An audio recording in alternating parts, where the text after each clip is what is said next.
Chief Executive Officer Claire Donovan's private elevator stopped between the 41st and 42nd floors at 8:17 in the evening. The person trapped inside was not Claire. It was Ethan, her 8-year-old son. The banging echoed from behind the steel doors, sharp enough to silence every engineer in the hallway.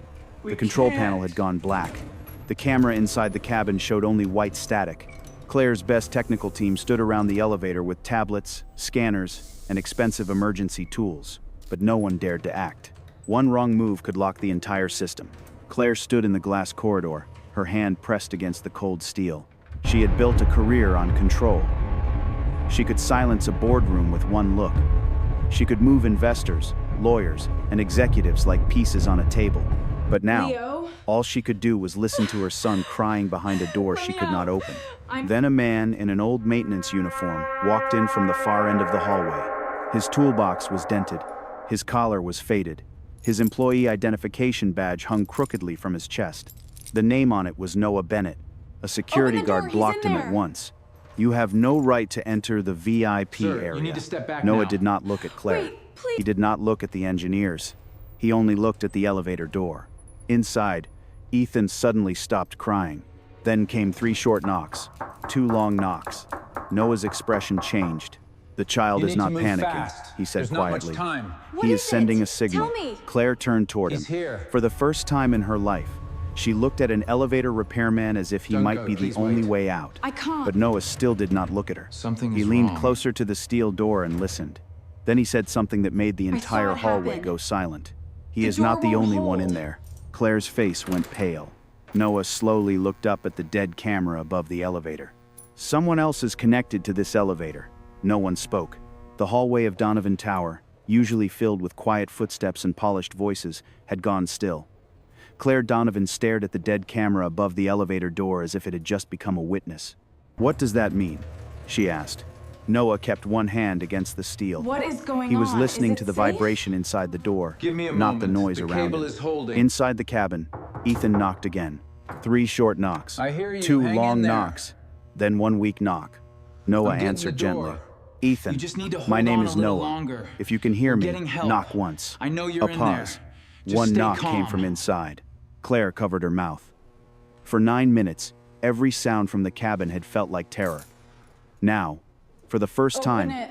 it felt like her son was still fighting to be heard. Got it. One of the senior signal is engineers erratic. stepped forward. I'm not That sure could this still is be random reliable. movement. We need to be Children certain. panic in We can't enclosed wait any spaces. longer. Noah turned his I head. have the keys. Panicked children do not repeat a pattern. The engineer had no answer. Marcus Lee, Vice President of Operations, stepped beside Claire. His suit was perfect. His voice was calm in the way people sounded when they wanted everyone else to stay afraid. "Claire, You the understand the manufacturer's consequences of emergency your team is inaction. on the way. We should wait." I have done "My everything son you is in there," asked. Claire said. You prom- "And if we force the system," primary mechanism Marcus utilizes replied, an inverse "we phase could lock trigger a loop full brake synchronizing lock." at 7.03 Noah looked at gigahertz. Marcus, only for a That frequency second, is out- but he noticed the phrase, "full brake lock." That was not I know the what you language did. of a boardroom executive. No. That was the language of someone who had been briefed on You the shouldn't do system's that. weak point. Please Noah don't. turned back to the door. "The cabin is You need to stable," trust he me. said. This Claire is the looked at only him. way out. "How do you know?" Are you in- There is no cable groan, no clamp scrape. The elevator is not falling. It is being held. The senior system, engineer it's frowned. not stable. "That is We're impossible. running out of time." Remote safety I know. hold can only Just come follow from the central protocol. operations." What is- Noah looked up at the camera again. "Unless someone gave it another path." Marcus gave a thin dismissed. smile. "This is not the time for We have theories from a important contractor." business. Noah ignored him. You don't- He moved to the wall beside the elevator, where a narrow brass panel blended into the design. Most people in the hallway had walked past it for years without knowing it opened. Noah knelt, took a small triangular key from his toolbox, and slid it into the lock. The senior engineer stared. weren't supposed That to know panel was about removed this. from the current schematics. "No," Noah said. "It was removed from the files Neither people were still you. read." The panel opened with a dry click. Behind it was an old emergency access All right, box. here it is. Dust coated Be the inside careful. edges. A red switch sat under a cracked plastic cover. Several labeled wires ran through the box. And one wire did not belong. Black, new, too clean. Noah did not touch it yet. Claire stepped closer. "Can you get him out?" For the first time, You shouldn't Noah be looked here. directly at her. Not like she was the chief executive They officer. have him. Not like she owned the tower. We need to go. He looked at her like a mother standing on the wrong side of a locked door. Where is he? Yes, he said, but I need 30 seconds without Quiet. anyone giving orders. Claire turned to the Stand hallway. by. Everyone be quiet. The command worked at once. Status? Noah leaned toward the elevator You're doing door. great. Just Ethan, hold he on a called. little longer. I'm going to move the cabin a little. We're It may getting shake. you out. Sit down. Keep your hands away from the Can you doors. hear me, little Knock one? once if you understand. One knock. Noah took a short bypass lead from his toolbox and connected it between two older terminals. The hallway lights flickered. Somewhere inside the shaft, metal groaned softly. Claire stepped No. forward, but Marcus Don't go caught in her there. arm. Claire. She pulled away. Get your hand- The elevator shifted. Only half a floor. Enough to open a narrow gap at the bottom of the doors. Noah Keep forced pushing. the outer doors apart. A security guard moved in to help. Just The a little senior more. engineer knelt beside him, suddenly less proud than he We've had got been a it. minute Hang on. earlier. A pale face appeared in the gap. Ethan Donovan was on Hold the cabin on. floor, cheeks Just a wet, little further. one hand trembling against the metal wall. can't reach. But his eyes were open. Noah Reach for reached my in. hand. Slide Carefully. toward me. That's it. Keep coming. Slowly. I've got you. Ethan Slide obeyed. forward now. Noah caught Okay. him under the arms and pulled him Okay. through the gap. Claire dropped to her knees and Oh, wrapped herself thank around her son. God. In that moment, I thought the woman I'd who could lost command an you. empire disappeared. There was only a mother holding a child she had almost lost, but Ethan did not relax. Be here. Over Claire's shoulder, he saw Marcus. His small body went stiff. We're here to help. Noah saw it. So did Lily. Lily Bennett sat near the glass wall with her sketchbook on her knees. Noah had brought his daughter because the night job was supposed to be short, and he had no one to leave her with. She was 7 years old, quiet, watchful, and used to being told to stay out of the way. But Lily did not watch people directly. She watched reflections. The dead camera above the elevator blinked once. Lily lowered her pencil to the page. Noah returned to the I found access it. box. Stand Now back. that Ethan was safe, he Be could study careful. the black wire more clearly. Got it. It had been threaded behind the emergency line and clipped into place with a fresh metal fastener. It ran upward through a narrow groove behind the wall, toward the 42nd floor. Noah reached for it. A hand landed on his shoulder. Firm, controlled, possessive. Noah looked up. Marcus Lee stood over him. "That is Open it. company property," Marcus can't. said. Noah No. did not move. Across the hallway, Lily was still drawing. On the page, under the rough outline of the elevator doors, she had sketched a small symbol reflected backward in the glass. A circle, 3 slanted lines, and something like an eye cut in half. Noah did not know what it meant yet, but Marcus did. For the first time that night, the man in charge of the building looked afraid. Deep context and the real crack. By midnight, Donovan Tower looked calm again. The private elevator was sealed. The VIP hallway was empty. A black security screen now covered the brass emergency panel, as if hiding it could make the whole night disappear. In the lobby below, the marble floor still reflected the company's slogan glowing across the wall. "Buildings that think before you do." Noah Bennett stood beneath those words with his toolbox at his feet, and Lily asleep on the bench beside him. Her sketchbook rested against her chest. One small hand still held a pencil, its tip smudged dark from the drawing she had not finished. A young assistant came toward Noah with a clipboard. "Mr. Bennett, we need your incident statement." Noah looked at the first line on the form. Isolated elevator malfunction. He did not take the pen. "That is not what happened," he said. The assistant gave a nervous smile. "It is only preliminary wording. Preliminary wording becomes the truth when powerful people repeat it enough." She lowered the clipboard. Across the lobby, behind a glass wall, Claire Donovan stood with Marcus Lee, the vice president of operations, and 2 company lawyers. Ethan had been taken upstairs by the private doctor. He was safe. Everyone kept saying that word, safe. But Claire could still hear the banging from behind the steel doors. Donovan Tower had been built to remove human error. Every elevator, camera, door lock, conference room, and access badge flowed into the same central system, Atlas Spine. Claire had sold that system to hospitals, airports, luxury towers, and city governments. Investors called it the future of urban safety. Tonight, her son had been trapped inside that future, and a night shift repairman had understood it faster than her best engineers. Marcus placed a folder on the glass table. "The board meets at 9 in the morning," he said. "We need to keep this contained." Claire looked at him. "Contained? Until we know more. We know someone connected to my son's elevator." Marcus kept his voice calm. We know a contractor made a serious claim under pressure. If we call it sabotage tonight, the stock opens in free fall." One lawyer nodded. "No police report yet," she said. "No outside investigator. We recommend an internal review and a short statement about a temporary equipment delay." Claire looked through the glass at Noah. He was not asking for money. He was not calling reporters. He was standing beside his sleeping child, watching the exits as if he expected the danger to return. "What about him?" Claire asked. Marcus followed her gaze. "Mr. Bennett did his job. We can compensate him."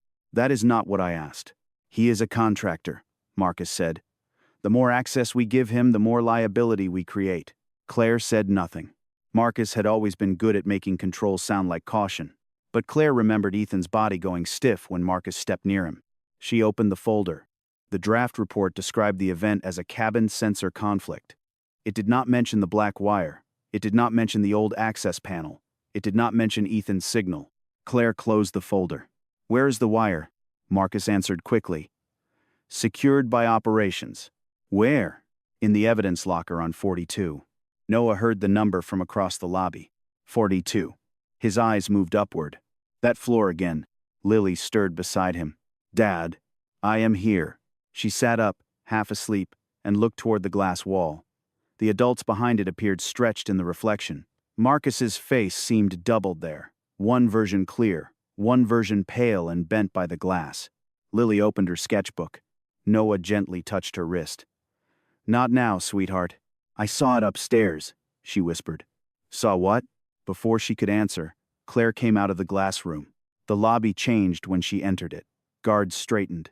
Assistants stepped aside. Even exhausted, Claire Donovan carried authority like a second shadow. She stopped in front of Noah. "Mr. Bennett." "Noah's fine." Her eyes moved to Lily. "Your daughter should be home." "I agree. I can have a car take you both." Noah glanced at the lawyers watching from behind the glass. "And will that car take us home? Or away from a report that already calls this a malfunction?" Claire held his gaze. "That report is not final. But someone wants it to be." For a moment, neither of them spoke. Claire was used to people softening the truth around her. Noah did not. He was not disrespectful, but he refused to make the truth smaller just because she was powerful. "What do you think happened?" she asked. Noah looked up through the open atrium. Far above them, the 42nd floor was almost dark. "I think your elevator received a command from a place it should not have received one." "That is a serious accusation." It was a serious door to be trapped behind. Claire's face tightened. Noah lowered his voice. "There were signs before tonight, weren't there?" Claire did not answer. Noah continued. "Small ones. Cameras freezing. Doors opening late. Elevators skipping priority. Nothing big enough to shut the building down. Just enough to blame on updates." Claire looked back toward Marcus. In the last 6 weeks, 2 executive elevators had misread badge priority. A conference room had locked during a strategy call. The East Lobby cameras had gone white for 11 seconds before a board arrival. Each report had used the same phrase. "Minor synchronization issue." Marcus had signed every one. Claire turned back to Noah. "How would you know that?" "Systems do not become dangerous all at once," Noah said. "They whisper first." Lily tugged his sleeve. Her sketchbook was open again. On the page was the same strange mark from upstairs, drawn backward, as if copied from glass. A circle, 3 slanted lines, an eye cut in half. Claire saw it. For 1 second, recognition crossed her face. Noah noticed. "What is that symbol?" Claire did not answer quickly enough. Behind her, Marcus watched through the glass. His polished calm had returned, but his hand gripped the folder so tightly that the paper bent. Claire closed Lily's sketchbook with careful fingers. "Go home tonight," she said. "Both of you." Noah looked at the closed book, then at the sealed hallway. "And tomorrow?" Claire's voice was low. "Tomorrow, I decide how much truth this building can survive." Noah picked up his toolbox. The words sounded powerful. But as he led Lily toward the exit, he understood something Claire had not yet accepted. Truth did not wait for permission. And somewhere above them, on the 42nd floor, someone had already begun erasing it. The first result: at 7:40 in the morning, Noah Bennett returned to Donovan Tower through the service entrance. This time, he was not carrying Lily. He had left her with Mrs. Alvarez, the retired nurse who lived across the hall from their apartment. Lily had protested until Noah promised he would bring back her sketchbook before dinner. He did not tell her that the sketchbook had become one of the reasons he was afraid to return. The service corridor smelled of floor polish, coffee, and warm electrical dust. Workers moved around him without making eye contact. News traveled fast in buildings like this. By sunrise, everyone knew a contractor had pulled the chief executive officer's son out of a trapped elevator. They also knew management did not want anyone calling it sabotage. Noah signed in at the maintenance desk. The clerk looked at his badge, then at a note on her screen. "You are cleared for limited diagnostic review," she said. "Escorted access only." "Who is escorting me?" A voice answered from behind him. "I am." Claire Donovan stood at the end of the corridor in a dark suit, her hair pinned back, her face composed in a way that looked more practiced than calm. Noah noticed the lack of lawyers. He also noticed Marcus was not with her. Claire held up a temporary access card. "You have 1 hour," she said. "You do not remove company property. You do not copy files. You show me what you find as you find it." Noah took the card. "That is trust? That is as close as I can get before a board meeting." Fair enough, he thought. They rode the service elevator in silence to the executive mechanical level beneath 42. The car hummed smoothly, but Noah heard the flaw before the doors opened. A soft tone sounded from the speaker. Ding. Noah lifted his head. Claire noticed. "What?" "Again," he said. The doors opened. Noah did not step out. He pressed the close button, then the open button, forcing the elevator to repeat its arrival tone. Ding. This time he took out an old phone with a cracked corner and opened a frequency meter app. Claire looked at it. "You diagnose a billion-dollar tower with that?" "No," Noah said. "I listen with that. Then I diagnose with what does not belong." The tone played again. The line on the screen trembled. Noah frowned. "The arrival chime is off." Claire waited. "It should sit clean at 800 hertz. This one is pulsing under it. A second signal is riding inside the sound packet. That can happen from interference? Not in a closed elevator network." They stepped out into a narrow equipment corridor. Here, Donovan Tower looked less like the future. No marble, no glass. Just painted concrete, cable trays, locked panels, and the low breathing sound of machines doing work no executive ever thanked them for. Noah opened the maintenance cabinet nearest the shaft. The screws looked ordinary until he tilted his flashlight. 2 of them had fresh marks. Not stripped, not damaged, just turned recently, against the dust pattern. He pointed them out. Someone opened this after the last official inspection. Claire checked the maintenance label. That inspection was 3 days ago. Then someone came back after it. Inside the cabinet, the wiring was clean. Too clean. A thin black lead disappeared behind a bundled line marked as emergency communication. Noah did not pull it. He followed it with his eyes to a junction box stamped with the old Atlas spine logo. Claire saw the symbol. "I thought that mark was retired." "It was," Noah said. On paper. He opened the junction box and found a small adapter clipped between 2 terminals. It was no larger than a matchbox, matte black, with no manufacturer label. A single green light blinked every 5 seconds. Claire leaned closer. "What is that?" "A listener." "For what?" "For commands that are not supposed to exist." Before Claire could answer, the door at the far end opened. Marcus Lee walked in with 2 engineers and a security officer. His smile was polite. "Claire, the board is waiting upstairs." Claire did not move. "Then they can wait." Marcus glanced at Noah's open cabinet. "I thought we agreed no unsupervised access." "He is supervised," Claire said. "By you?" Marcus asked gently. "That creates a record." Noah looked at the black device again. Marcus was not staring at it. That was the mistake. Most innocent people would look at the strange object. Marcus looked at Claire instead, measuring how much she understood. Noah reached into his toolbox and took out a small thermal sticker. Marcus stepped forward. "Do not remove that." "I am not removing it." Noah pressed the sticker to the adapter. The square changed color at one corner. Claire watched. "What does that mean?" "It has been warm recently. Active within the last few hours." One of Marcus's engineers cleared his throat. "That could be a standard relay." Noah handed him the flashlight. "Then show me the part number." The engineer looked down. There was none. For the first time, Claire's expression hardened. Marcus opened his folder. "This is exactly why I wanted a formal review. A contractor making interpretations in front of executives is dangerous. Noah closed the cabinet but kept his hand on it. Your danger is not interpretation. It is evidence. Marcus's eyes sharpened. Claire's phone vibrated. She looked at the screen, then went still. It is Ethan's doctor, she said. She stepped into the corridor to answer. When she returned, her face had changed. Ethan wants to speak to Noah, Marcus said. That is not appropriate. Claire looked at him. My son was trapped in an elevator last night. I will decide what is appropriate. 10 minutes later, they were in a quiet medical suite on the private residential floor. Ethan sat on a sofa with a blanket around his shoulders. He looked smaller in daylight. Noah stayed near the door. You asked for me? He said. Ethan nodded. Claire sat beside him, but the boy did not look at her. His eyes stayed on Noah. I remembered something, Ethan whispered. Noah softened his voice. Take your time. Ethan gripped the blanket. Before the elevator stopped, I heard someone outside. A man, he said. The boy swallowed. He said, make it look like a system failure. Claire went pale. Marcus, standing near the doorway, said quickly, he was frightened. Children mix sounds when they are under stress. Ethan shook his head. No. I heard it before I was scared. The room went quiet. Noah looked at Claire. There it was.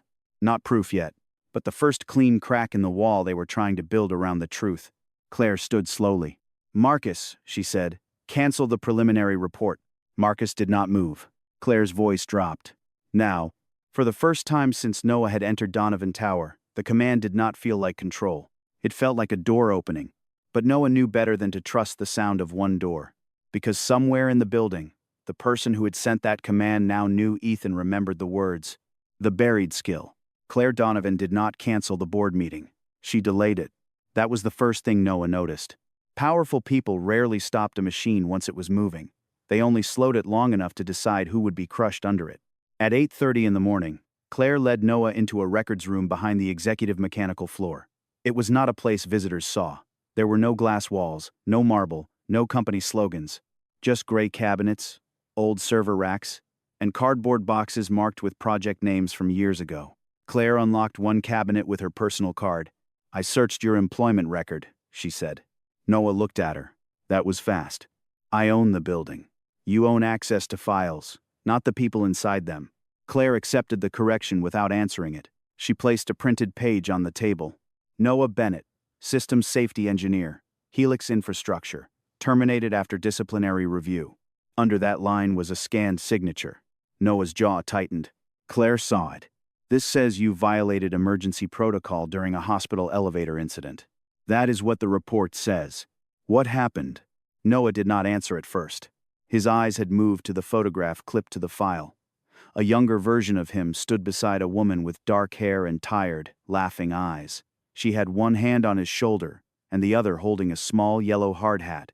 Emma. Claire followed his gaze. Your wife? Noah reached for the photograph, then stopped himself. My wife was an architectural lighting designer, he said. She saw things other people missed, reflections, blind spots, where a camera could see and where it only pretended to see. His voice stayed steady, but his hand had closed around the edge of the table. She taught Lily to draw what glass showed her, not just what was in front of her.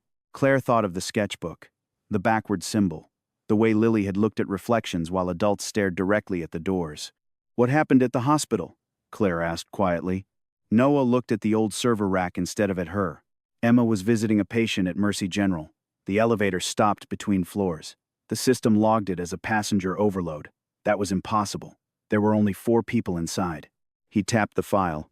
I was not on site. I got there after. Claire said nothing. Noah continued. The emergency brake locked, but the ventilation relay failed. The cabin overheated.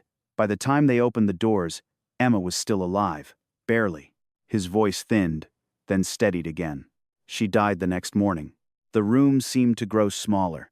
Claire had spent years treating building failures as numbers and reports. One stalled door, one delayed elevator, one sensor conflict. But Noah was standing in front of her as proof that a system failure did not end when the machine restarted. It followed people home. Noah turned the page in the file. I found a secondary command path in the hospital system. Same structure as what I found here, not identical, older. But the logic was the same, a command hidden inside maintenance traffic. Claire looked down. Did you report it? I did. What happened? They offered me a settlement and a non-disclosure agreement. You refused. I asked for an outside investigation. And they fired you. Noah gave a short, humorless smile. They called me unstable, grieving, obsessed. They said I was trying to blame a software vendor because I could not accept an accident. Claire looked again at the report. Disciplinary review. Failure to follow chain of command. Emotional volatility. The phrases were clean, professional, deadly. Who signed this? She asked. Noah did not need to look. Helix's outside safety consultant. Claire turned the page. At the bottom of the review was a name she knew. Not Marcus Lee, but close enough to make her blood cool. Helix Safety Group, Regional Advisor, Marcus Lee. For the first time, Claire sat down. Noah saw the change in her face. You know that name, he said. He worked there before Donovan Systems acquired part of their safety division. Noah closed his eyes once. Of course, old ghosts rarely stayed buried. They changed badges. They changed offices. They learned better suits. Claire pushed the file toward him. Why did you never reopen the case? Noah looked at the photograph again. Because I had a daughter who had already lost her mother. Fighting them meant losing my job, my insurance, my apartment, maybe Lily. Grief does not make you heroic. Sometimes it makes you careful. It was the first thing he had said that sounded less like a technician and more like a father. Claire thought of Ethan refusing to speak for months after his father died. She thought of herself mistaking silence for recovery because silence was easier to manage than pain. Noah lifted the photograph from the file at last. Emma used to say buildings tell the truth in reflections. People clean the front glass. They forget what shows up behind them. Claire remembered Lily's drawing. And now your daughter does the same. She remembers her mother that way. A knock came at the records room door. One of Claire's assistants stepped in, pale and nervous. Miss Donovan, the board is asking if the delay is due to the elevator incident. Claire stood. Tell them the delay is due to new information. The assistant hesitated. Vice President Lee is already in the boardroom. Noah slipped Emma's photograph back into the folder. Claire looked at him. I need you upstairs. Noah shook his head. You need an independent investigator. I need both. That is not how control works for you, is it? Claire did not deny it. Instead, she closed the old Helix file and held it against her chest. No, she said. But I am beginning to understand how control fails. Noah studied her for a moment. It was not trust. Not yet. But it was the first time Claire Donovan had looked at an old report and seen more than liability. She had seen a pattern. And patterns were dangerous. Because once someone like Noah Bennett saw where one began, he did not stop until he found where it ended. The investigation widens. The first real break did not come from the elevator. It came from a vending kiosk in the service basement. Noah had asked for access to the main camera archive. Claire had allowed it, but only with 2 lawyers present and a security officer watching every movement of his hands. The archive showed exactly what Noah expected. Nothing. At 8:17 in the evening, every camera near the VIP hallway had turned to white static. The main server marked it as a temporary signal conflict. The backup feed had failed at the same second. Even the elevator cabin camera showed only a pale storm of pixels. One of the lawyers folded her arms. That appears to confirm a system failure. Noah did not look away from the screen. No. It confirms someone wanted the main system to be the only thing we checked. Claire heard the difference. Where else would footage be stored? Noah turned toward the service map on the wall. Places no executive asks about. That was how they ended up in the basement, standing in front of a coffee vending kiosk with a cracked payment screen and a handwritten sign taped to the side. Card reader broken. Use coins. Claire stared at it. You think this recorded something? No, Noah said. I think it cached something. The security officer behind them gave a dry laugh.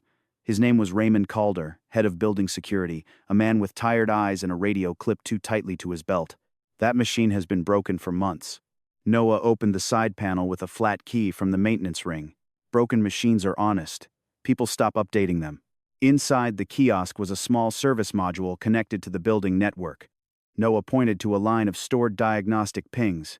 Each one held a thumbnail from the nearest corridor camera, used only to verify that a technician had physically arrived when logging a service ticket. The lawyer frowned. That is not part of the official surveillance archive. Exactly. Claire stepped closer. At 8:11 in the evening, 6 minutes before Ethan's elevator stopped, The kiosk had saved a blurred reflection from the polished service door across the hall. A man in a dark suit. A hand, holding an access badge. A partial view of a folder. Not enough to identify him, but enough to show he was not supposed to be there. Raymond Calder stopped smiling. Noah noticed. "You recognize that hallway," he said. Calder looked at Claire, then away. "Everyone knows that hallway." Noah zoomed in on the reflection. "No. You know why this angle matters." Calder's jaw moved once. Claire turned to him. "Raymond." He swallowed. 3 weeks ago, I saw Vice President Lee come out of the auxiliary control room on 42 after hours." The lawyer straightened. "That room is inactive." Calder shook his head. "That is what the map says." The basement went quiet except for the hum of the kiosk refrigerator. Claire's face did not change, but Noah saw her fingers tighten around the edge of the metal counter. "Why did you not report it?" she asked. Calder gave a bitter little smile. "I did, to operations." Claire did not need to ask who received that report. Marcus. Noah saved the kiosk cache to a secure company drive while the lawyer watched. He did not copy it. He did not touch his own phone. He let Claire see every step. "Still," she said, "this does not leave the building." Noah looked at her. "There it is." "What?" "The line. You want the truth, but only if it stays inside walls you own." Claire's eyes hardened. "I am trying to protect the company. From the person attacking it, or from the people finding him?" Calder looked down. The lawyer pretended not to hear. Claire did not answer, and that silence told Noah they had reached the edge of her trust. Upstairs, in Claire's private office, her assistant Mara Voss brought in a tray of coffee no one had asked for. She was elegant, soft-spoken, and careful in every movement. Claire trusted her with calendars, board files, medical appointments, and Ethan's school schedule. Mara placed a cup beside Claire. "Your 9 in the morning meeting has been moved to 10:30, she said. "Vice President Lee asked whether you wanted the directors briefed separately." "No," Claire said. "They hear from me." Mara smiled. "Of course." Noah watched her set down the tray. Her hand passed over Claire's tablet. The screen woke for half a second, showing the executive calendar. Ethan therapy check-in. Private elevator inspection. Board strategy session. Noah's eyes narrowed. "That schedule," he said. "Who had access to it last night?" Claire glanced at Mara. "My office. Security. Operations." Mara answered before Claire could continue. "And medical staff, for Ethan's appointments. But only limited view." Noah looked at her. "Limited view still shows time and location." Mara's smile held. "If someone is looking for it." Claire looked between them. Noah did not accuse her. Not yet. He simply pointed to the calendar. Ethan was moved to the private elevator at 8:16. The system was triggered at 8:17. Whoever did this knew the exact minute he would be alone. Claire's face went pale in a different way now. This was no longer an attack on a building. It was an attack that had used her child's schedule. Mara whispered, "That is horrible." But her eyes moved first to Claire, then to the tablet, then to the door. Noah saw the order. So did Claire. For the first time that morning, Claire turned the tablet face down. "Cancel all shared calendar access," she said. Mara froze for a fraction of a second. Then she nodded. "Right away." After she left, Claire walked to the window. Below them, the city moved as if nothing inside the tower mattered. Cars turned, people crossed streets, screens flashed market numbers. Noah waited. Claire finally spoke. "I need your help." The words were simple, but they cost her something. Noah picked up Lily's sketchbook from the corner of the desk. Claire had returned it from security that morning. The page, with the strange symbol, was still there. A circle, 3 slanted lines, an eye cut in half. "Then stop deciding what I am allowed to know after I find it," he said. Claire turned. He held up the sketch. "This symbol is connected to the people behind the attack. You recognized it last night." Claire looked at the drawing. "Yes." "What is it?" She hesitated. Then she crossed the room, opened a locked drawer, and removed a thin blue folder. Inside was a confidential acquisition report. On the last page was the logo of a shell company quietly buying Donovan Systems stock through 3 separate funds. The same circle, the same 3 slanted lines, the same divided eye. Claire placed the report beside Lily's drawing. The match was not perfect. It was worse than perfect. A child had drawn it backward because she had seen it reflected in glass. Noah looked at Claire. Where would Lily have seen this? Claire's voice was low. In a room, only 5 people on the board were supposed to enter. Noah looked toward the closed office door. And one assistant who carried the coffee. Claire did not defend Mara. Not this time. Outside the office, the tower's morning lights brightened floor by floor. But inside Claire Donovan's office, the investigation had finally changed shape. It was no longer about a broken elevator. It was about a betrayal with a calendar, a badge, a boardroom, and a child's drawing that should never have existed. The first 2 attacks. Marcus Lee did not attack Noah Bennett with anger. He attacked him with paper. When the emergency leadership meeting began, Claire Donovan sat at the head of the long table. Around her were directors, lawyers, security leads, and senior managers who had spent their lives learning how to look calm when money was at risk. Noah stood near the wall. Claire had allowed him into the room, but she had not offered him a chair. Marcus noticed that. Then he placed a document in front of every person at the table. The title read, Contractor Access Breach Summary. Mr. Bennett acted bravely last night, Marcus began. No one here denies that. Several people nodded. Noah waited. He knew the word after praise was always the dangerous one. Marcus turned the page. But bravery does not create authority. Mr. Bennett is not an employee of Donovan Systems. He is not part of executive security. He is not certified to lead an internal investigation into protected infrastructure. The room shifted. Noah felt eyes move over his uniform, his toolbox, his old boots, and the contractor badge clipped to his chest. Marcus continued, his voice smooth. He opened restricted panels. He handled diagnostic equipment. He influenced the chief executive officer during a moment of personal distress. And now he is asking this company to treat partial technical details as proof of sabotage. Claire looked up. Marcus, I am being precise, Marcus said. Precision protects us. He turned toward the directors. My recommendation is simple. We thank Mr. Bennett. We compensate him. We revoke his temporary access. Then our internal safety team proceeds through proper channels. One director leaned back. That seems reasonable. Another said, the market will punish uncertainty. Claire did not answer. Noah looked at her. She looked at the document. That was all Marcus needed. He opened the second file. There is also a background concern. Noah's hand tightened around the handle of his toolbox. Claire noticed. Marcus projected the file onto the wall screen. Helix Infrastructure. Mercy General Hospital. Disciplinary review. Emotional volatility. Failure to follow chain of command. The words were clean, neat, professional.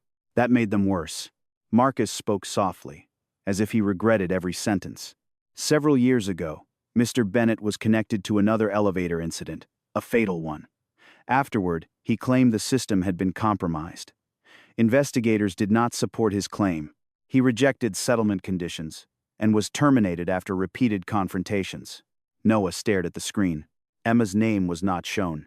Her face was not shown. Her last morning was reduced to a file heading and a phrase. Fatal incident. Claire stood. That record is incomplete. Marcus nodded with practiced patience. Perhaps, but the board deserves to know why a man with this history is making nearly identical claims inside our building. A lawyer whispered to another lawyer. A director lowered his eyes to the printed file. The change in the room was quiet, but Noah felt it. Gratitude became caution. Curiosity became distance. The man who had saved Ethan last night was becoming a liability by morning. Marcus looked at Claire. I am not saying Mr. Bennett is lying. I am saying personal trauma can shape interpretation. Personal trauma. Noah almost smiled. It was a clean phrase for a dirty thing. Claire looked at him, and for 1 second he saw the question she did not want to ask. What if Marcus was right? The door opened. Lily stepped inside with her sketchbook pressed to her chest. A young security assistant followed, embarrassed. I am sorry, the assistant said. She said she needed her father. Noah crossed the room quickly. Lily, you were supposed to stay downstairs.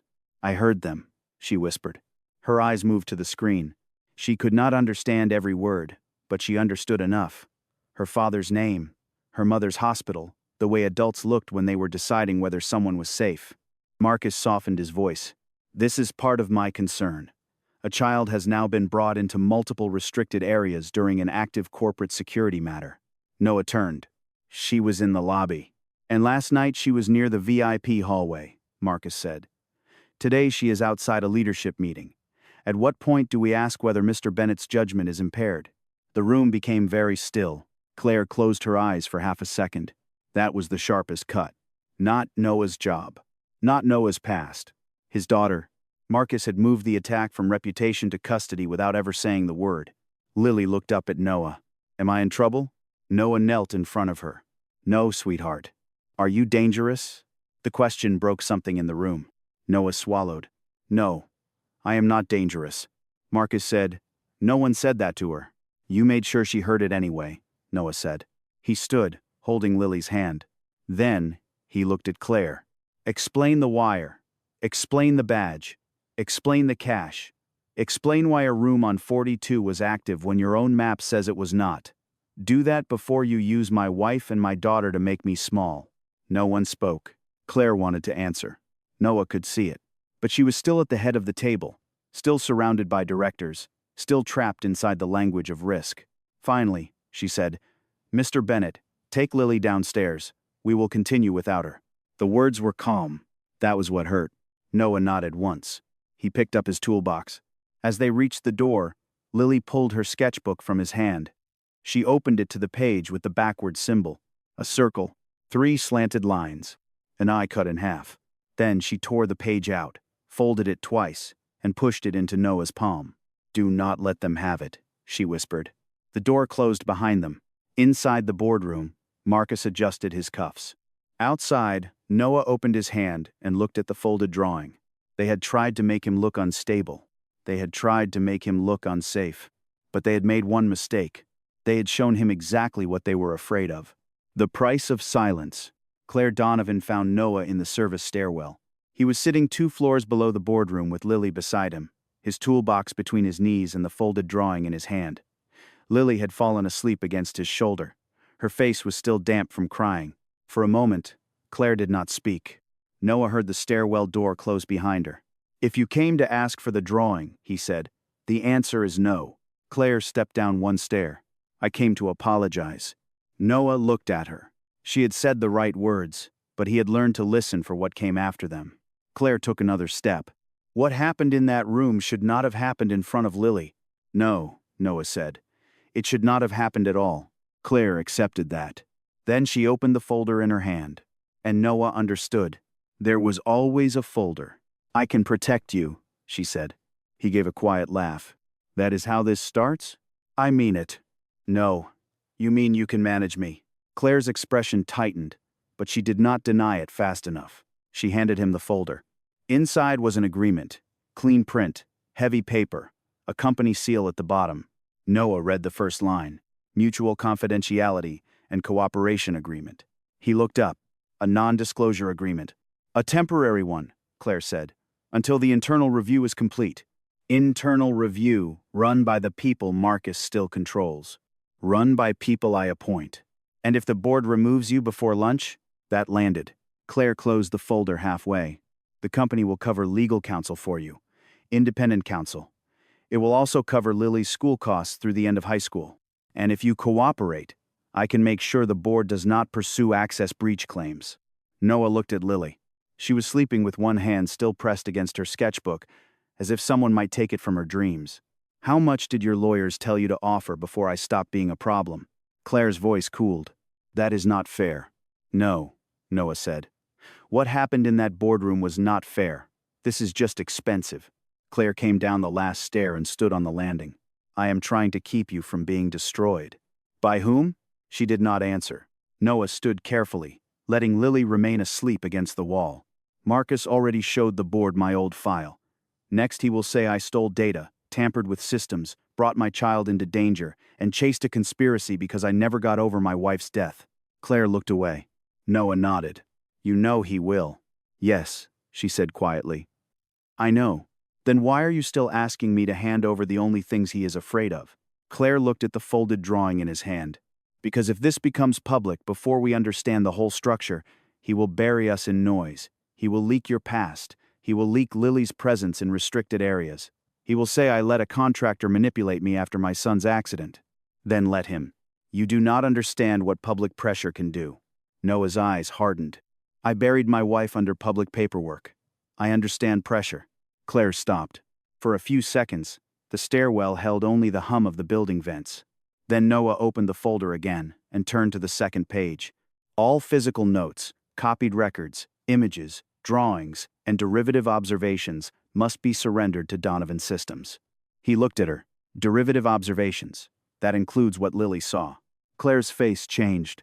She had not read that line closely enough. Noah closed the folder. That is the problem with people like your lawyers. They do not just want the evidence. They want the memory of it. Claire took the agreement back. I can revise it. You can burn it. Her jaw tightened. You think I am your enemy. No, Noah said. I think you are used to owning every room where danger happens. Claire looked up at him. And you are used to walking out before anyone can help you. That struck closer than he wanted. He looked down at Lily. I walk out when help comes with a signature line. Claire's voice softened. Ethan is my son. I know. If this breaks wrong, he becomes a headline. His panic, his therapy, his fear, everything. I am not only protecting stock, I am protecting a child. Noah's anger eased, but it did not leave. And if Marcus tries again? If the next child is not yours? If the next elevator is in a hospital, or an airport, or one of the city buildings your system runs? Claire had no answer. That was the first honest thing between them. Noah picked up his toolbox. I will not sell Lily's drawing. I will not surrender what she saw. And I will not sign anything that turns the truth into company property. Claire stood in his way. Then give me one reason to keep you inside this building. Noah looked at the stairwell camera above them. Because Marcus thinks I already have more than I do. Claire followed his gaze. And do you? Noah held up the folded drawing. I have this. I have what Ethan heard. I have a security chief who is scared enough to talk if someone protects him. And I have one thing Marcus does not. What? Noah looked toward the upper floors. I know how systems whisper before they fail. Claire studied him. This time, she did not offer money. She did not offer a document. She did not offer protection with a leash hidden inside it. She moved aside. You get limited access, she said. No copying without me present. No contact with media. No involving Lily again. Noah looked at her. Lily involved herself when your building reflected something adults missed. Claire flinched, but she nodded. Then we protect her first. Noah picked Lily up gently. She stirred but did not wake. As he carried his daughter down the stairs, Claire remained on the landing, holding the unsigned agreement. For the first time since the elevator stopped, she understood that control and safety were not the same thing. And somewhere above them, Marcus Lee still believed Noah Bennett could be bought, frightened, or cornered. He had not yet learned the difference between a man with nothing and a father with one thing left to protect. The good deed turned against him. By early afternoon, Noah Bennett's name had been removed from the visitor system. He found out at the service gate. The scanner flashed red before the guard even looked at him. I am sorry, the guard said. Your access has been suspended. Noah looked through the glass doors behind him. Above the security desk, the elevators moved silently up and down the tower, carrying people who had no idea how close the building had come to lying for them. Claire Donovan appeared 10 minutes later. She was not alone. 2 lawyers came with her. So did Marcus Lee. That told Noah everything. Claire stopped a few feet away from him. Mr. Bennett, she said, and the formal name was the first cut. We need to discuss the evidence you retained. Noah looked at Marcus. The drawing? Marcus answered before Claire could. The drawing, the notes, the unauthorized observations, and the basement cache you accessed without clearance. Noah kept his voice even. I accessed it with company security present, but not with approval to preserve or interpret it, Marcus said. There is a difference. One of the lawyers opened a tablet. Mr. Bennett, this company has reason to believe you withheld material related to an active corporate investigation. Noah almost laughed. Your investigation was built to bury itself. Claire's eyes flickered, but she did not defend him. Marcus placed a printed log on the security desk. Then perhaps you can explain this. Noah looked down. It was an access record from the night before Ethan's elevator stopped. The file showed a maintenance credential entering the auxiliary control pathway at 8:12 in the evening. The username was his, Noah Bennett. For a second, the air seemed to leave the lobby. Claire stared at the page. Noah read it twice. Then a third time. That is not mine, he said. Marcus's voice was quiet. It is your credential. My badge was in my toolbox until I was called upstairs. Can you prove that? Noah looked at Claire. She did not answer. The question had done its work. Marcus continued. The same credential accessed a safety layer minutes before the incident. Then you appeared in the VIP hallway, identified a problem no one else saw, and positioned yourself as the only person who could solve it. The accusation was clear now, not spoken fully. Worse than spoken. Noah had caused the emergency so he could become the hero. Claire's face had gone still. Noah, she said softer now, tell me there is another explanation. There is another explanation. What is it? The log was inserted. Marcus gave a small sigh. That is exactly what you said after Mercy, General. The words struck harder than the file. Noah felt his pulse rise. Marcus wanted that. He wanted anger. He wanted Noah to become the unstable man the report described. So Noah lowered his voice instead. Look at the timestamp. One lawyer frowned. What about it? It is too clean. Marcus almost smiled. Now the problem is that the evidence is too accurate. Noah pointed to the bottom of the page. The tower clocks drift under load. Not much, less than 1 second across most systems. But auxiliary logs never land perfectly against the executive server. This one does. Whoever made it copied the time from the wrong layer. Claire looked at the page again. She wanted to believe him. Noah could see that. But wanting was not the same as risking everything. Marcus turned to Claire. Or he knows exactly how to explain away the trail, because he created it. The lobby had begun to notice them. Assistants slowed near the security desk. A technician paused by the turnstile. Someone whispered. Someone else looked at Noah's uniform and then at the printed log. The old transformation began again. Riskware. Contractor. Risk. Suspect. Claire stepped closer. Where is Lily's drawing? Noah's expression changed. Marcus saw it and moved in. So the child's drawing is with you? Noah said nothing. The lawyer made a note. Marcus looked at Claire. He is withholding material evidence involving a minor. That raises another concern. Noah turned sharply. Leave my daughter out of this. Marcus's face remained calm. She was already brought into this by you. That was when Claire finally spoke with force. Enough. The lobby fell quiet. But her next words did not save Noah. Until we verify this log, Mr. Bennett cannot have access to Donovan's systems. Noah stared at her. And the drawing? Claire hesitated. That hesitation was the answer. Noah nodded once. I understand. Noah, she said. No, you understand systems. Marcus understands fear.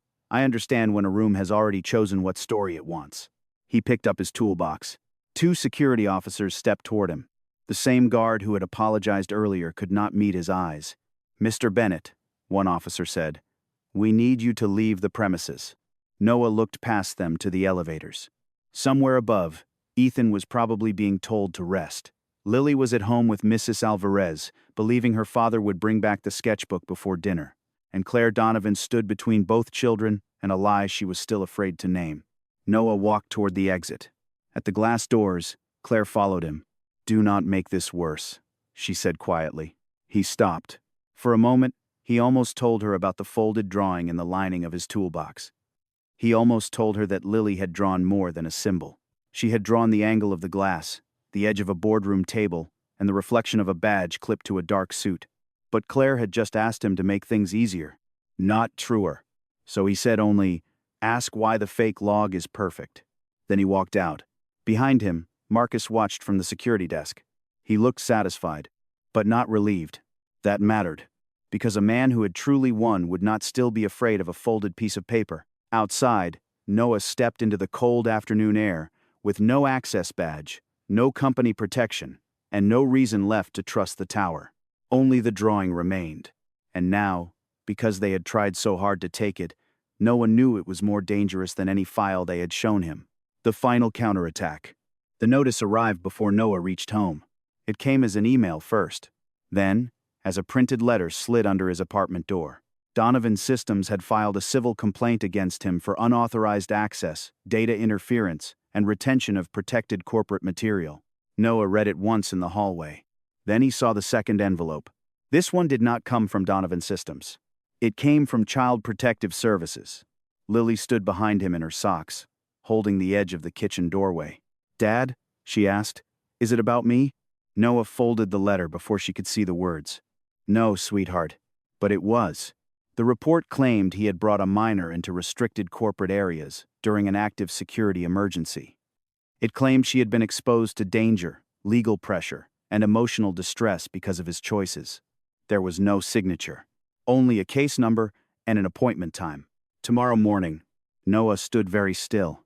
Marcus had found the place to cut deepest. Not his job. Not his name. Lily. Across the city, Claire Donovan sat in her office with the same complaint on her desk. Her legal team wanted a settlement before market close. Marcus sat across from her, calm as ever. If he signs tonight, Marcus said, we withdraw the civil filing. We make the child welfare report disappear. Everyone is protected. Claire looked at him. You filed that report?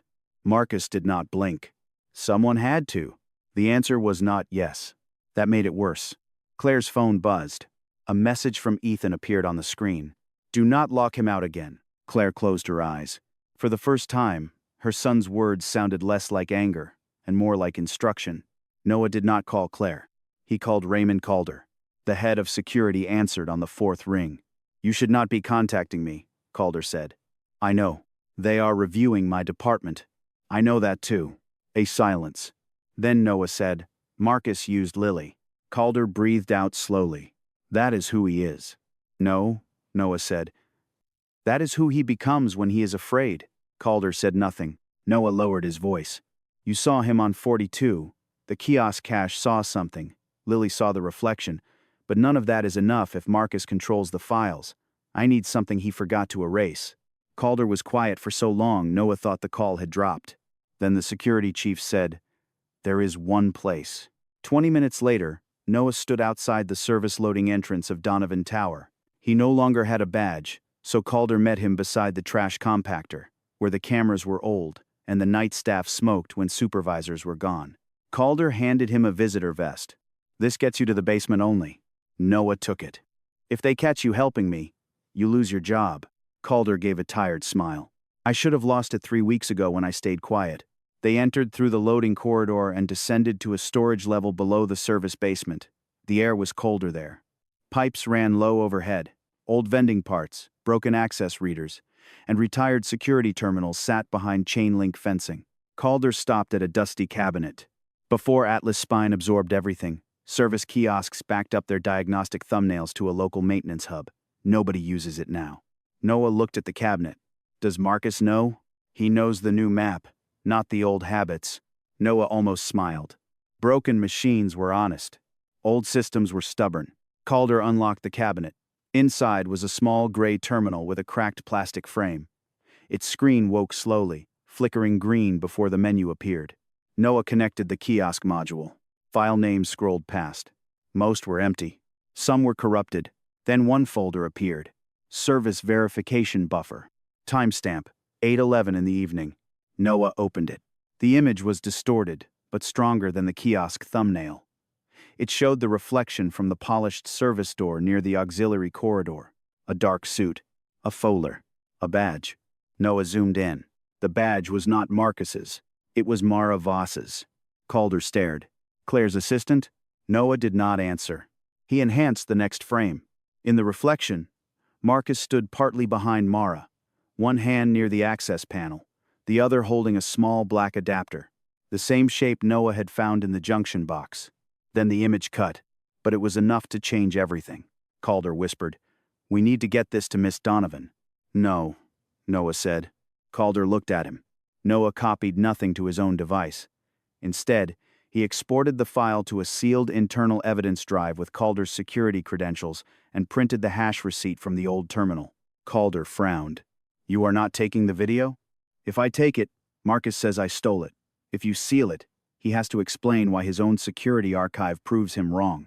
The printer coughed out a narrow strip of paper. Noah held it carefully. A file hash. A timestamp. A device identifier. A chain of custody Marcus had not planned for. Then Noah unfolded Lily's drawing. The angle matched the service door reflection. The line of the table matched the boardroom glass. The badge position matched Mara's height, not Marcus's. Lily had not drawn one clue. She had drawn the relationship between them. Who stood in front? Who stood behind? Who wanted to be seen? Who did not? Calder looked at the drawing, Then at the frozen frame, she saw the setup. Noah nodded. She saw what the adults were arranged to miss. A sound came from the corridor above them. Footsteps. Calder closed the terminal screen. Too late. Two security officers appeared at the end of the aisle. Behind them stood Marcus Lee. He looked at the open cabinet, the sealed drive, and the paper in Noah's hand. For once, Marcus did not smile. "You just made this very easy," he said. "Unauthorized entry, evidence tampering, witness intimidation." Noah folded the hash receipt into his palm. Calder stepped forward. "He is here under my authorization." Marcus looked at him.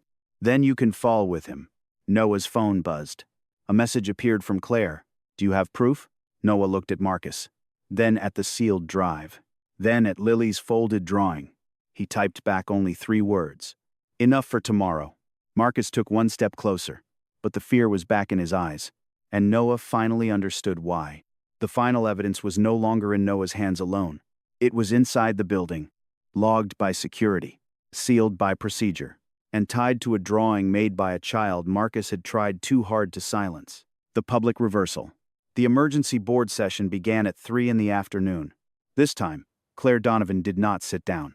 She stood at the head of the table while the directors, lawyers, and senior executives watched her with the careful silence of people waiting to see which way power would move. Marcus Lee sat halfway down the table, composed again. Mara Voss sat near the wall with a tablet on her lap, her face pale but controlled. Noah Bennett stood outside the room with Raymond Calder.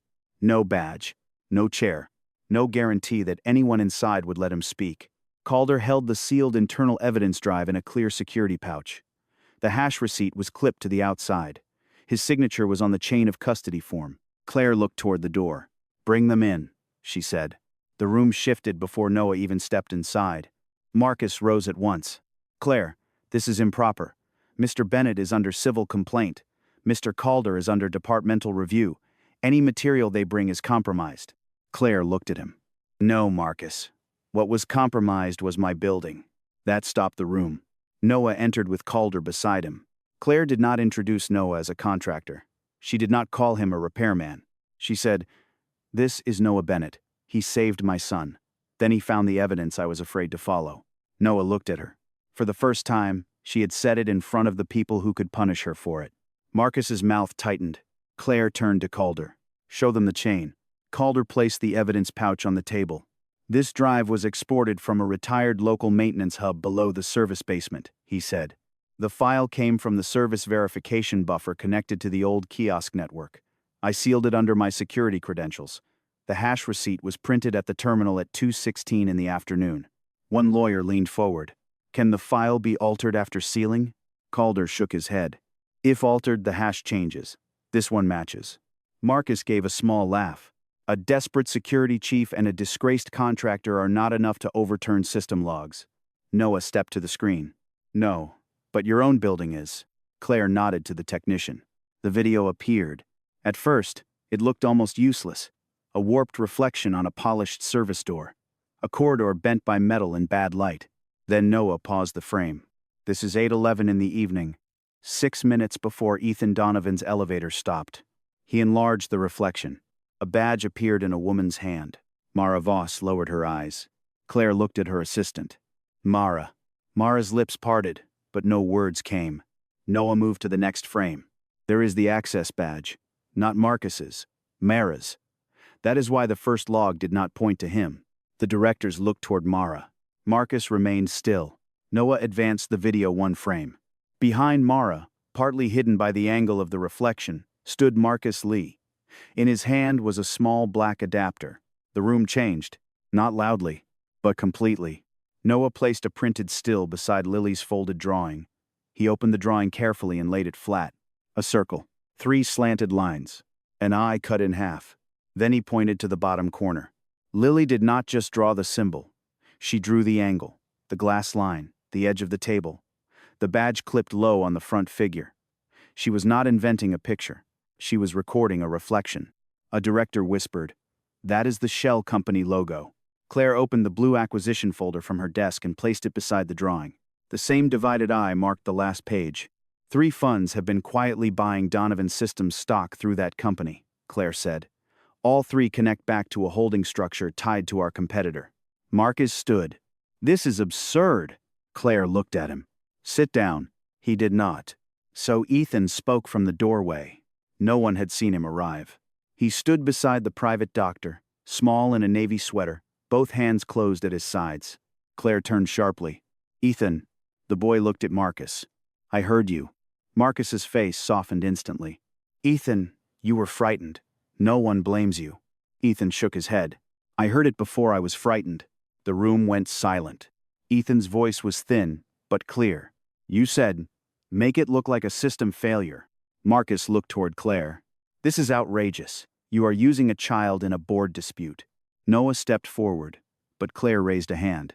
"Not to stop Noah, to stop Marcus." "No," she said. "You used my child when you timed the elevator command to his calendar." Mara began to cry. Everyone turned to her. Marcus snapped. "Mara." That one word broke what was left of her silence.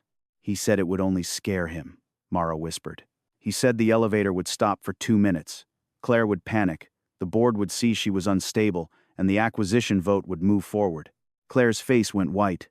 "Who gave you access to Ethan's schedule?" Mara looked down. "I did." Marcus stepped back. "That is not evidence. That is panic." Noah lifted the hash receipt. "The evidence is the sealed video.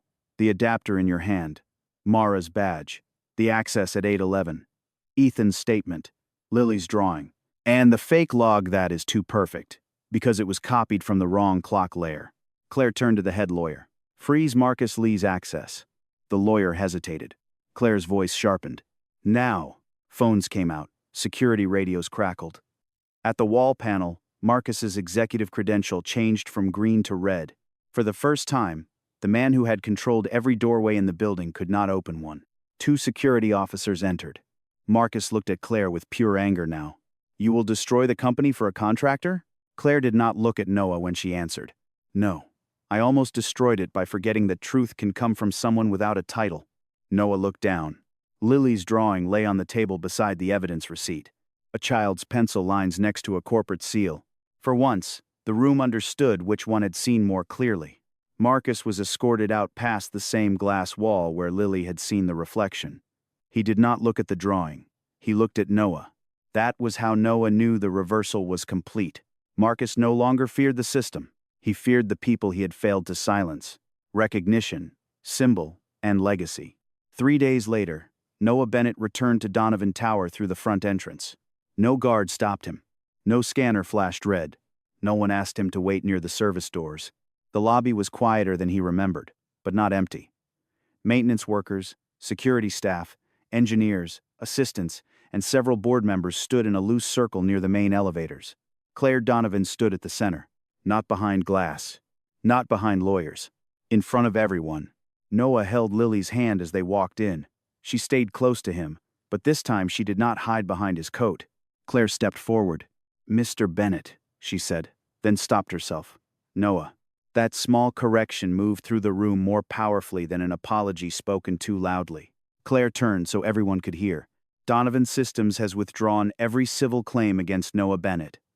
The report made to Child Protective Services has been formally corrected. Raymond Calder has been reinstated. Mara Voss is cooperating with investigators. Marcus Lee is no longer employed by this company, and all evidence has been turned over to outside authorities." Noah said nothing. Claire looked at him. "There is more." She opened a folder, but this one was different. No threat, no agreement, no hidden signature line. An independent review has been opened into the Mercy General incident and the Helix infrastructure report that destroyed your career. Noah's face changed before he could stop it. For years, Emma's death had lived inside sealed language. Fatal incident, emotional volatility, disciplinary review. Now, for the first time, someone powerful had said the words that mattered. Independent review. Claire lowered her voice. "I cannot give back what was taken from you." Noah looked at Lily. "No," he said. "You cannot." Claire nodded. "But I can stop this company from helping bury it." That was the first scene. Recognition, not as charity. Recognition as record. The second scene happened 1 floor below 42. The private elevator had been rebuilt with a transparent inspection panel beside the service corridor. Behind the glass, the false adapter had been replaced by a certified safety module. The black wire was gone. The old emergency line had been restored and labeled by hand. Noah stood in front of it with 3 younger technicians. He did not wear a contractor badge anymore. He wore a temporary consultant card with his full name printed clearly. Noah Bennett, Systems Safety Specialist. Lily walked to the wall beside the panel and held up her drawing. The paper had been smoothed, but the fold lines remained. A circle, 3 slanted lines, an eye cut in half. Claire had asked whether Lily wanted it framed in the executive hall. Lily had said no, so they placed it in the mechanical corridor beside the real circuit map, where the people who kept the building alive would see it every day. Ethan stood beside her. He looked at the elevator doors. They open faster now, he said. Noah smiled a little. They listen better now. Ethan considered that. Then he knocked on the wall. 3 short knocks. 2 long knocks. Lily answered with her pencil against the glass. 1 knock. For the first time, Ethan laughed. Not loudly. Not like everything was healed. But enough. Claire heard it from behind them, and for a moment she had to look away. The third scene came 1 month later. The sign went up outside a training room that had once been used for investor presentations. Emma Bennett Safety Fellowship. Under it, in smaller letters, were the words, "For workers who notice what systems ignore." Noah stood at the doorway as the first group entered. Night technicians, building cleaners, security assistants, young mechanics. People who knew where machines groaned, where cameras failed, where doors stuck, and where powerful people rarely looked. Claire arrived without cameras. That mattered to Noah. She handed him a small box. Inside was the old triangular key he had used on the night Ethan was trapped. It had been cleaned, tagged, and returned. "I thought this belonged in the archive," Claire said. Noah closed the box. "No," he said. "It belongs with the people who still know how to use it." Claire smiled, but did not argue. Across the hall, Ethan and Lily stepped into the repaired elevator together. For a second, Claire tensed. Noah saw it. So did Ethan. The boy turned back. "It is okay," he said. Then the doors opened again before they could close. Lily had pressed the hold button. She looked out at Noah. "Dad," she said. "It is waiting." Noah walked to the elevator. Claire did not follow at once. She stayed outside, watching as Noah stepped in beside the 2 children. There had been a night when a steel door separated a mother from her son, when a child had to knock through fear, when a man in a faded uniform was the only one who understood the signal. Now the door stayed open. Noah looked at Lily. Lily looked at Ethan. Ethan raised his hand and knocked gently against the side rail. 3 short knocks. 2 long knocks. This time, no one was trapped behind the sound. This time, everyone heard it.